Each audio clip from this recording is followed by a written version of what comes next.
You're standing right now with 9 delegates from 100 gangs. And there's over 100 more. That's 20,000 hardcore members. 40,000 counting affiliates. And 20,000 more not organized, but ready to fight. 60,000 soldiers. Now, there ain't but 20,000 police in the whole town. Can you dig it? Can you dig it? Can you dig it? Alright, this is Phoebus Apollo. I'm back again for my 7th video blog. My 7th and 8th video blog are going to be filmed back to back, so and the reason for that is I've been unproductive lately. I haven't had a chance to get out any video bloggage activity, and I want to resume that activity, so figured I'd just double up this time. So, got a lot of wonderful, exciting topics to discuss, and, you know, I'm going to have a video vault segment and an icon segment, just like usual, and some various things to touch on.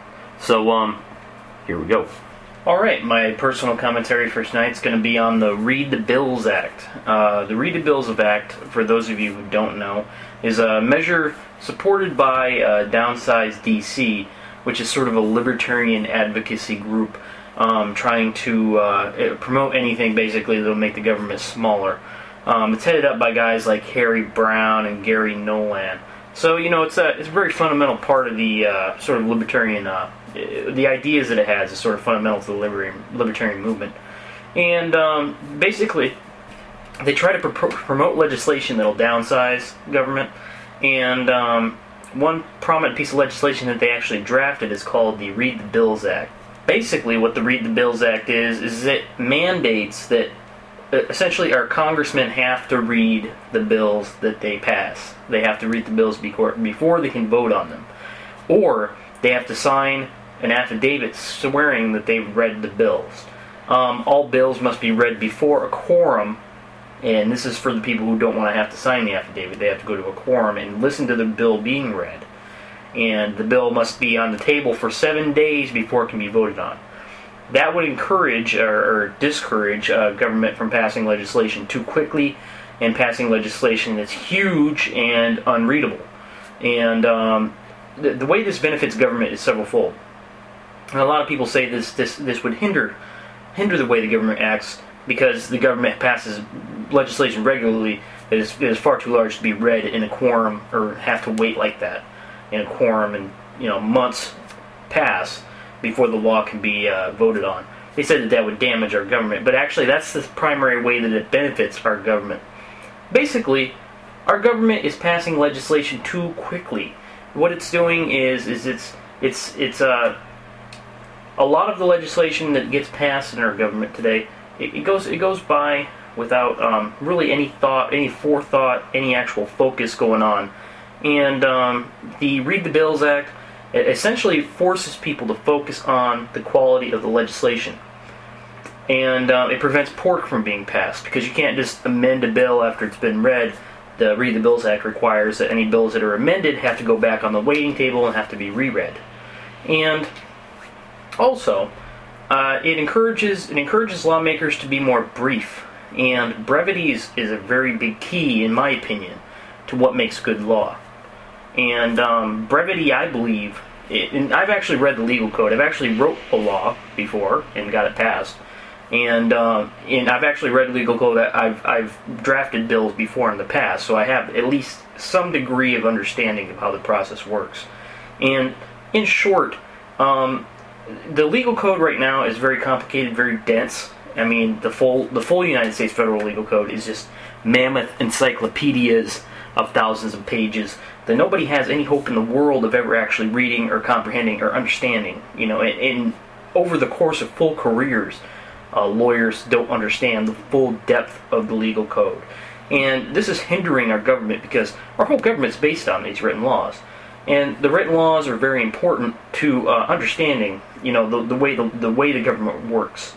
And essentially what the Read the Bills Act would do is it would require congressmen to, you know, cut that down in size make it something more tangible, more accessible, make it something briefer, you know, and hopefully, if such a law were passed, and I'm not going to say that it is, because this isn't a law that isn't really... The law itself is getting a lot of support from people. I mean, it's pretty much universally praised. There's really no group of people that actually want to say that they're against such a law that would make Congress read bills. But there isn't a single congressman that's actually going to propose this. Besides, of course, my buddy Ron Paul. But, you know, Ron, yeah, it's only the one dude, so don't know what to say. In short, the Read the Bills Act, go ahead and go read it. Read up about it. Visit DownsizeDC. It's very interesting and very good piece of legislation. I want to take a moment to review a video game I've been playing recently. It's called Super Paper Mario. Super Paper Mario's new Nintendo Wii game, much anticipated by many people, such as myself. It's basically, if you've ever played Mario, I mean, everybody's heard of Mario. But if you've ever played a Paper Mario game, it's a role-playing game with the Mario characters in sort of turn-based combat akin to like old-school Final Fantasy games. And the way the animation is done for the whole Paper Mario series is that it's animated like little clips of little paper around the screen. And the animation style has always been a really cool animation style. And the overall look and feel of the game is fun if you're into RPGs and all that. But it gets a little tiresome after a while because, you know, RPGs are tiresome and tedious, and then as soon as you complete it, it's done. Well, Super Paper Mario is basically the same premise of a Paper Mario game, where it has a Paper Mario artwork and storylines and etc. But it's set inside of a platformer where you can actually explore and, you know, jump up and down and hit bricks and stuff with your head. Now, I was all for the concept of the game. I thought it actually sounded kind of fun, but then I actually sat down and played it a bit. And the primary problem with the game is actually not... It's basically that it's not enough regular Mario. It's still too much storyline, which is a bit tedious. And there's actually like trial dungeons. It's like the flip side and flop side pit of 100 trials. And these are like just extensive dungeons that are just, you know, you just have to bam through each of these levels. And that there is kind of fun. But, I mean, you do that 3 times, and it's also a bit tedious because you have to do it like, it's like an hour and a half to get through the whole, you know, whole 100-room dungeon. And, you know, that's too much platforming in one sitting, you know. So, in short, the animation style is incredibly gorgeous. I like it. And it's really to the fault of the Nintendo Wii that it doesn't support a higher standard of high definition than 480p. Because if 480p it looks good, I can only imagine that if it was true high definition, it would look just great. But that's, of course, the fault of Nintendo. But the game itself, it has a good feel, good gameplay, and I'll probably sit through and finish the game. It's just that the storyline's a little dumb, and a lot of the characters are really dumb. And, like, especially the nerd iguana guy, it's like level 5 or something. That's really annoying. But, in short, alright game. I would say give it a try. It's definitely worth buying for the Nintendo Wii if you have a Wii, because there's really not a whole lot of Wii games out right at the moment that are still good. Besides, of course, you know, the generic sports stuff. So go ahead and give that a try if you like. Prominent internet website Digg.com made a principled stance this week on the issue of digital rights management when it officially took the stance that it wasn't going to actively remove HD DVD stories submitted to the website containing a key, essentially a hexadecimal string, about, you know, some 16-something characters, that essentially allows people with the right technology to crack HD DVD discs and media. Well, my personal stance, you well know if you've seen previous episodes, I take a pretty much one-sided stance on copyright technology, you know, copyright legislation and digital rights management. I feel that digital rights management devalues the technology. It hurts its proliferation. And copyright legislation it's really, for one, not in the spirit of the Constitution, and for two, really not in the spirit of America in general, and for two, grossly overstated and overextended in that a lot of the things that people do with their technology, the technology that they've legitimately purchased, much of it is stuff that should be protected by fair use, and stuff that isn't is being severely penalized at a rate disproportionate to any actual damages done to any groups by piracy or copyright infringement. And the charges, of course, is ludicrous. Well, Digg.com released a story saying they were going to basically ignore the cease and desist orders they've been given to remove the articles on the website, and I think that's a good idea. And, well, it's a good fight. It's a good fight to have. I don't think they're going to win the fight, and I think they'll probably wind up just conceding the point. But currently, I mean, Digg.com was a complete anarchy if you saw it the overnight. Completely just deluged front page with pretty much spammed HD-DVD keys everywhere. And the real thing here is that the Digital Rights Management Consortium, the people that are protecting, in this particular case, the HD-DVD format, the organization is protecting that by sending out the massive amount of cease and desist orders that they sent, created this backlash, essentially.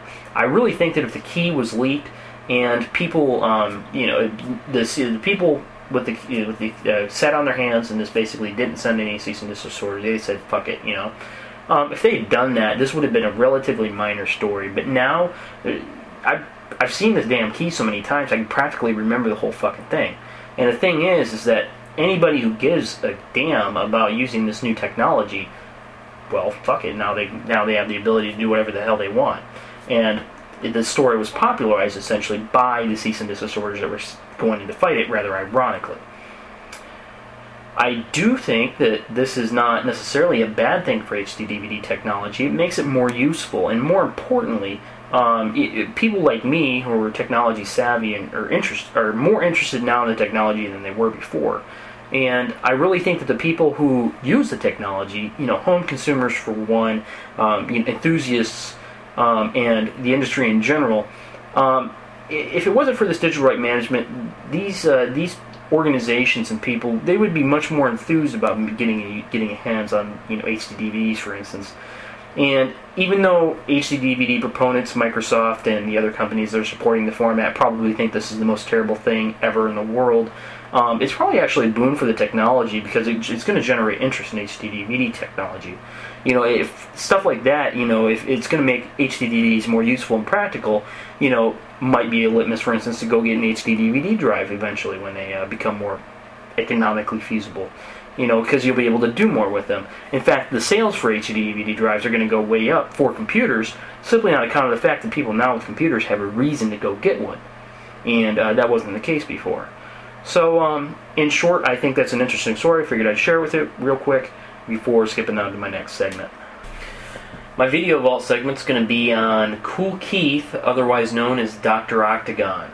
Dr. Octagon, a Gynecologist, is a sort of a famous underground hip-hop album filled with non sequitur, hyper-intelligent verbiosity, and probably a lot of made-up words like verbiosity. And the long and short is that Dr. Octagon, a Gynecologist, was a really good album, and the Dr. Octagon character was very, it got over real quick. And Kool Keith, black hip-hop musician, he sort of responded to it poorly, and this really earmarks his career, in my opinion. Now, y'all know my positions on social segregation, or if you don't, you can read through various articles I've written. I don't think that people should embrace race culture, especially when it becomes to a point where it atypifies or stereotypes one's own character. And Kool Keith, he reached out to a lot of people when he created Dr. Octagon, because his raps were not typical gangster fare. And what that wound up doing is it wound up attracting more white people to his shows. Kool Keith, his one character vice is that he's always let that kind of thing impact his character. He has a reputation he believes he needs to stand up to in the black community. So he decided, there's too many white people showing up to my shows, I'm going to fucking kill Dr. Octagon, make a really crappy album with a whole bunch of gangster rap, black crap in it, because I don't like white people. Well, it's cool and all. Well, it's not cool, but it harmed his career because, I mean, after that Dr. Doom album, that kind of sucked, and I don't know personally what he even did after that. It was just sort of a fuzzy state of his career.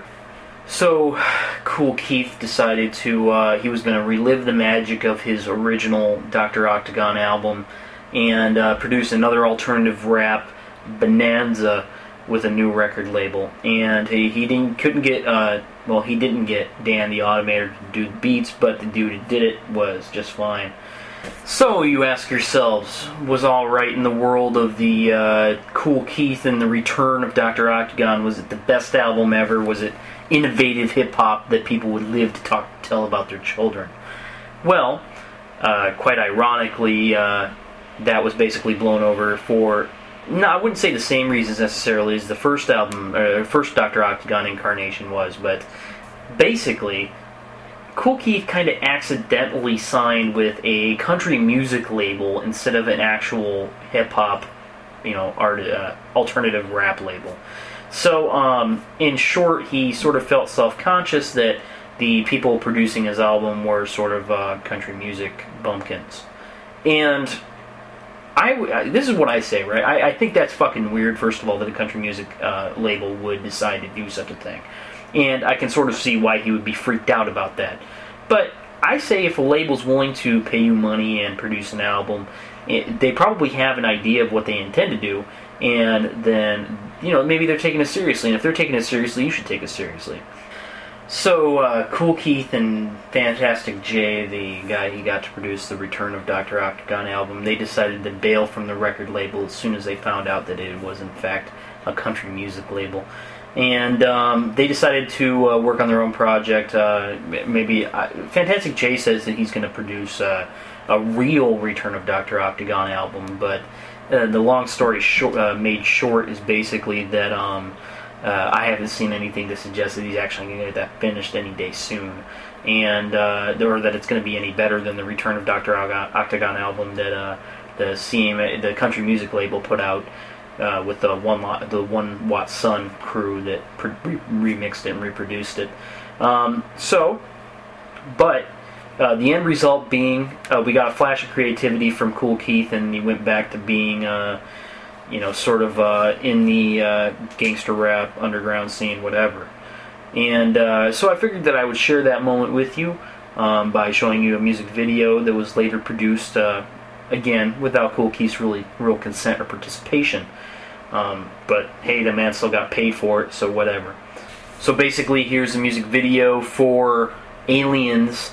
I hope you enjoy it, and I don't know, just watch it and put into consideration that this is the kind of thing we could see from this artist on a more regular basis if the dude just kind of got his head out of his ass and decided that music's, exploring music is more important than, your personal rep or, your conception, the way people think of you. So, whatever the fuck, or maybe it's not more important, maybe money's more important. Who cares? Just watch the video and see what you think, and you can create your own conclusions about the situation yourself.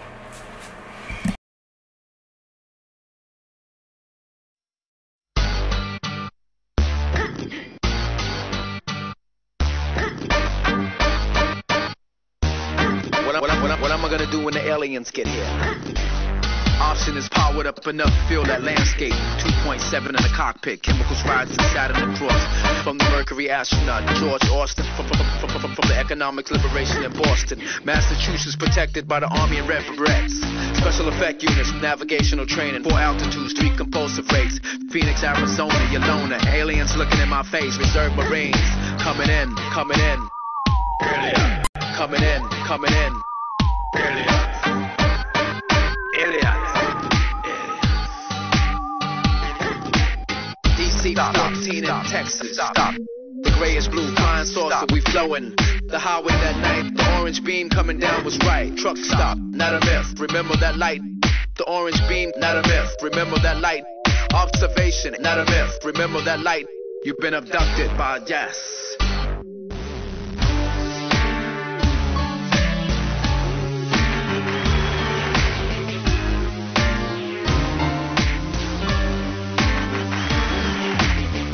Ready, steam full engine, service space satellites. Watch, check the parking lights.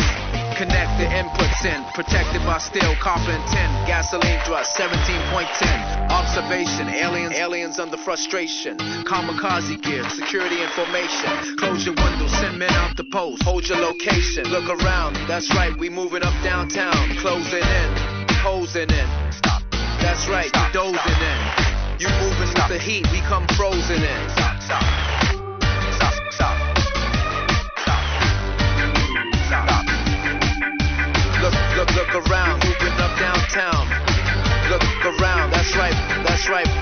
Total pass and protection suit, 4 o'clock and the fire engages. Aliens.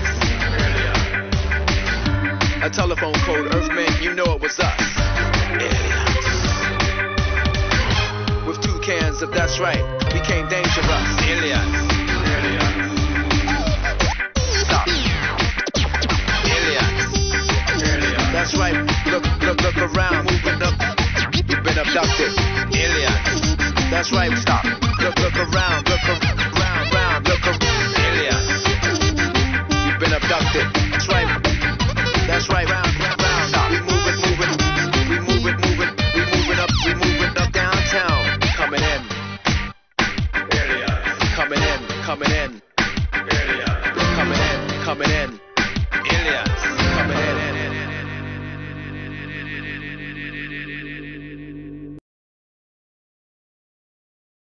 Alright, well, recently in technology news, Dell has been considering switching, or at least making available PCs preloaded with Linux instead of Windows operating system. Now, with the recent release of Windows Vista, which is really good operating system for those of you who haven't had a chance to try it out,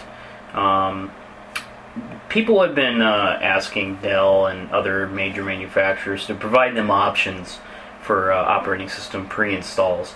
And a lot of people, too, are trying to get into a way where they can maybe get out of the Windows tax, essentially, that's on any pre-installed PC. Because volume Windows licensing makes it pretty much financially impractical just to have a small portion of the stock be Windows machines. It should just be all of them.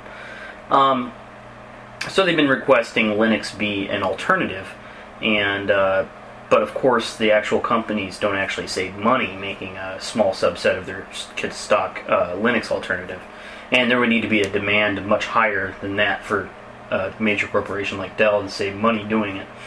But regardless, they've been caving to pressure recently to make Linux available as an alternative. Now, Linux is a good, depending on your distribution, of course, is a good operating system. But it's not really conducive to a home operating system environment. And I really don't think that it ever will be. I mean, the nature of Linux is that it's, being an open source operating system, it attracts, technologically, elite almost programmers and coders. And the people who manage to get into Linux, their lives are made difficult by, for package management has actually gotten better in Linux distributions, but when it comes straight down to it, you can't really use, Linux, even Ubuntu or any other desktop version of Linux. You can't really dedicate yourself to using just the desktop programs and just the programs available through the actual, basic user interface. You usually wind up having to use shell a lot to access many of the features of the various programs available for Linux. And when it comes right down to it, shell is an extremely impractical way to get around. I mean, it's practical for the Linux environment, but it's impractical for a home user, which is really why you won't really see too many home users rushing out to embrace it, even though it is free. And when it comes right down to it, too, even though hypothetically PCs could be brought to market at a little bit cheaper if they didn't have to have Windows pre-installed on it, the expense to most users to install Windows separately, not only in time and energy but money, as well as the expense of trying to figure out a way to make a subset of PCs installed with Linux somehow be financially viable, given the fact that it doesn't do Microsoft any good, or any other commercial entity any good, really, do it that way. Basically, to wrap up my opinions though, because Toshiba's even considering doing this here in the near future. Basically, I think it's cool that people are interested in having Linux pre-installed as an operating system, but I really don't think that it's practical or feasible at the moment. And I think that any effort that goes by Dell or Toshiba or any other company to get Linux pre-installs going, it's just going to wind up. It's going to be good for the users here, the small subset of users who do that, but or who are interested in exploring Linux as an operating system alternative. But when it comes right down to it, Linux distributions are so varied and vast, and the people who use Linux are essentially tech savvy enough to know which distributions they like, know what features they want. Linux being pre-installed is just really sort of defeats the purpose, because most of these people would want to install Linux themselves, customize it fully, and they don't really get that option if it comes pre-installed. They just have to work with the environment they're given, with the distribution they're given.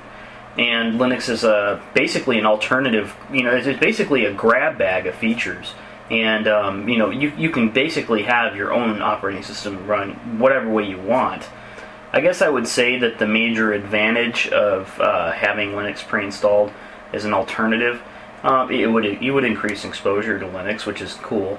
But Linux isn't really something. It's something that's underexposed to the people who need it. The people who need it and people who want it generally already know what Linux is, and they go to Linux because of that. And I guess the only real advantage of having a major, industrial pre-installed a deployment of Linux operating system on any, like Dell computers, or in the upcoming case Toshiba's or any other computer manufacturer, is that these manufacturers could do well to extend the hardware support that comes with Linux. Yeah, I know that a lot of people who use Linux, they would have a much easier time using Linux if they had a pre-installed base to work from, which would have the hardware compatibility with the units that they have, the units that come off the shelf. And but I mean, the real disadvantage is the real disadvantage that defeats the purposes of all the advantages of having a Linux operating system, and that's because you're having your pre-installed packages chosen for you. Essentially, it's just defeating the purpose of being able to choose what exactly you want on the system. And when that boils down right to it, most Linux users who get a Linux pre-installed system are going to wind up reinstalling it anyway, which really defeats the purpose. When for maybe $20-$30 to the end user, maybe $50 at the most, they could have a valid Windows license on top of having the ability to uninstall whatever operating system's on there and put Linux on there if that's what they want. And the availability of Linux on the internet is just incredible. You can download any version that you want, basically. So I don't really see the point. But if companies want to waste their money and time by trying it, yeah, that's a cool idea and all. I do know that I would like to see how home users would react to that kind of thing. But I think that what would happen is more people would just want to use Windows. So anyway, that's my thoughts on that. Yes, I'm going to recap some recent scientific discoveries and news events all in one little short package. I'm going to start out with this amazingly amazing story that I found on MSNBC via Newsweek. And in short, doctors have been studying the actual events that happen after cardiac arrest, after the heart stops, when most people are considered clinically dead.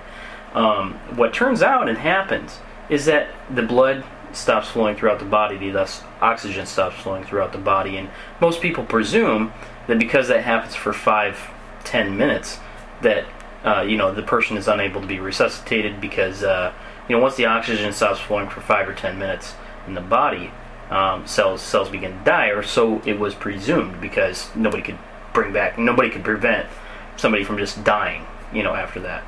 But what some researchers have been looking into, and one of the guys here is named, let me blatantly just look at his name, Lance Becker, Dr. Lance Becker. He took some human organs, some actual heart cells, and he deprived them of oxygen and environment, trying to figure out exactly what happens when they die. And according to his research, the cells actually lived. Had shown no signs of dying for hours. They just sort of lived, and he was wondering, well, if that's what actually happens in the body, then what the fuck do people die for when they, when they're being treated for a heart attack? Obviously they die if they, if the heart attack, if the heart failure happens for long enough, they're dead, and you can't do anything with them. And what he found out is the actual event of death in the actual cells of, the human tissue doesn't occur until there is reintroduction of oxygen. And what he found out is that there may be a more effective treatment for people in those kind of situations where their heart has failed and they're essentially going to die unless some sort of treatment is provided, because those people are not actually dead yet. Now, that's insane to me, because that is our standard for death. That is one of the leading causes of death in America today. And if people are sort of not dead yet, and they're being declared dead, that's not cool. So, if we can extend, use these techniques that this gentleman devised, and he proposed that instead of rushing to the aid of somebody who has a heart attack, to get oxygen back in their lungs, that the quick reintroduction of oxygen could be the reason that the cells die, sort of a mitochondrial effect that was sort of designed in the body to contradict cancer spreading. What he found is that it might be better to reintroduce oxygen slowly over a long period of time, and to reduce the body temperature to prevent any actual decay from happening in the period where there is no oxygen going throughout the body. And if that is the case, and this treatment actually works, it would extend the actual recovery process for a heart failure. The body would be in something of a pseudo-suspended state for a few hours, but the treatment process for a heart failure would, it would take, like a day to recover from it, but you would be alive instead of dead, and that's kind of cool. And I really hope they perfect that kind of research more in the future. Now, other scientifically related news, I read another article, it was ABC News. Lab rats have had nanotechnological robots repair their spinal columns, causing paralysis to be healed magically. Yes, lab rats, which, mind you, we have had all sorts of medical miracles performed on them, yet have yet another one going for them that, as far as I see, no humans have been able to be treated with these kind of treatments yet. Thank you, government. And the last recent news story is there's been a bunch of flummoxing lately about the compact fluorescent light bulb. Environmentalist movement has embraced this openly, trying to force this shit down your throat as much as humanly possible. Now, normally I would be resilient to such a thing, but I decided to go out and try a compact fluorescent light bulb. Basically what happened is that my incandescent light bulb, which is about 60 watts, busted up in my room. And I basically wanted more light anyway, because I'm tired of having a room that's not that bright, especially if I'm going to film stuff. It needs to be brighter. If anything, I need to have like 2 big lamps up here shining down on me to get the appropriate color quality clarity that I prefer. But when my light bulb went out, I was screwed. So I decided, this is like, I use the light bulb more than most people, or at least, well, most people being Xavier, I guess, because, this place is like a cave otherwise. And my incandescents keep glowing out. And I'm getting fucking pissed by that. So I decided one day I was going to go out and try a compact fluorescent light bulb. And what I found out is these compact fluorescent light bulbs are not only more energy efficient, but they have the actual wattage, the wattage required by that is so much lower, and the heat is so much lower as a result, because it's not burning a filament, it's just lighting up some neon particles or whatever the hell. And basically, the temperature requirements of these light bulbs are different than an incandescent. These things don't get as hot.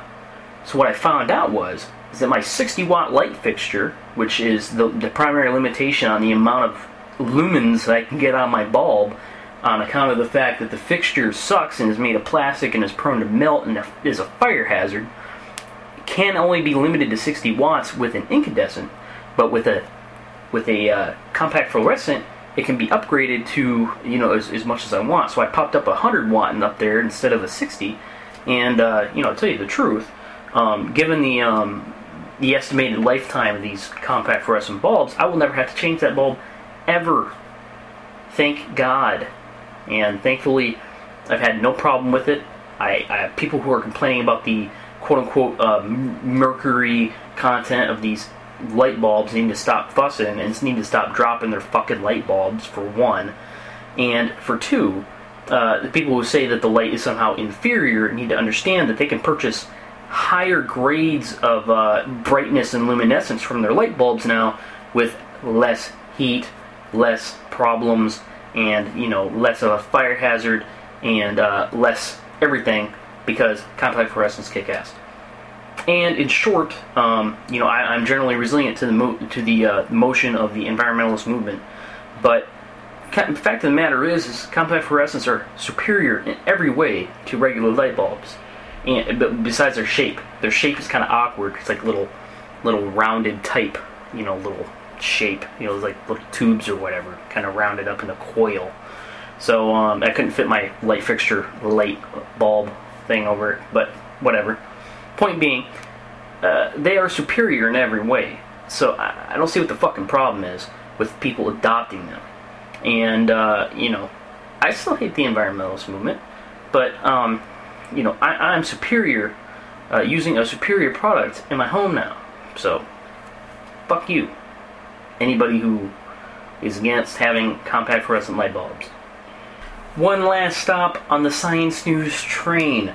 It turns out that NASA has recently rejected a proposal by Russia to jointly explore the moon. Apparently NASA doesn't think that it needs any help exploring the moon. Well, you know what I'm saying?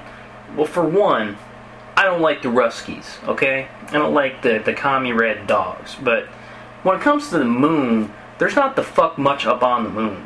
And if we're going to go up and do something on the moon, it's kind of hard to do shit on the moon by yourself. If motherfuckers are going to offer to help pay and fucking send people up to do shit on the moon, I ain't got a fucking problem with it.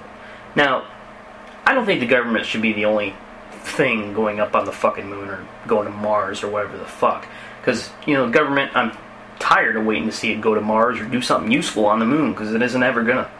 But if government is the only fucking thing to go up on the moon or do whatever the fuck in space, it needs to fucking pick its ass up. It needs to fucking do something, you know? So, from now on, Russians want to fucking go to the moon, want to go on a vacation, magical vacation land to the moon. They want to send scientists up there to study that shit. I say fucking take their money, send their asses up to the fucking moon, and stop bitching about it.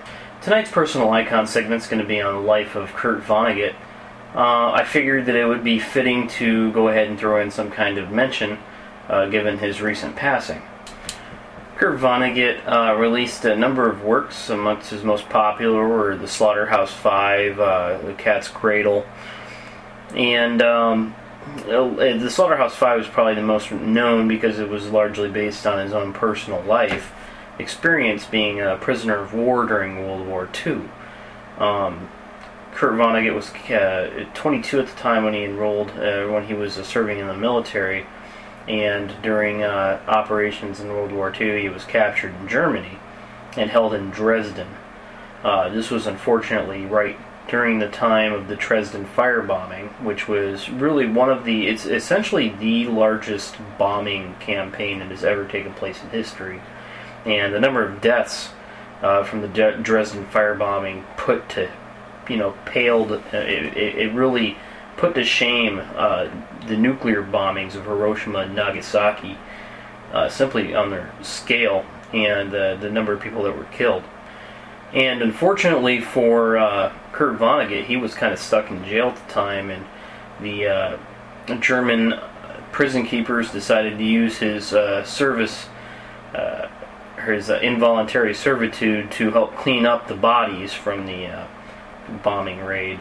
and eventually the bodies became too much. They wound up burning most of them, and a lot of this experience became directly reflected in this works, especially in the Slaughterhouse 5, which starts out sort of in his same situation. A lot of the themes that revolve around his works, they revolve around exploration of technology and science fiction, as well as there seems to be recurring themes of like anti-authoritarianism, and also too time seems to play a central element in a lot of the stories as well. And in short, though, man was creative author. His creativity will be sorely missed. Alright, that marks the close for video blog number 7. My cat here is throwing a fit, so it's probably time to wrap it up. Thank you for watching. Go ahead and leave your feedback anywhere on the message boards or the websites, etc. And I hope you folks enjoyed watching.